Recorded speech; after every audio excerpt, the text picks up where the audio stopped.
Ағайын, қазір елімізді қызылша жайлап, күн сайын елді жалмап, асқынып барады.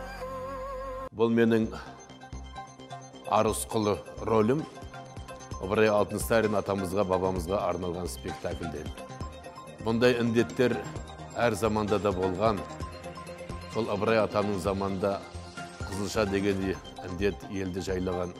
Сол кезде Ыбырай атамыз халықтың бәрін сабырлыққа шақырып, мынау ыдыс-аяқты араластырмай, той-томалақты қоя тұрыңдар деп тазалыққа шақырған. Сол сияқты құрметті көрермендер, талаптардың бәрін сақтап, бір-бірімізбен әзірше той-томалақты қоя тұрайық, бәріне шыдау керек, үйде отырайық. Далаға шыққанның өзінде де бет пердеміз тағып шығайық. Сіздердің еліміздің амандығы керек бізге. Сондықтан жақсы күндерде кездесуге Алла өзі жазсын.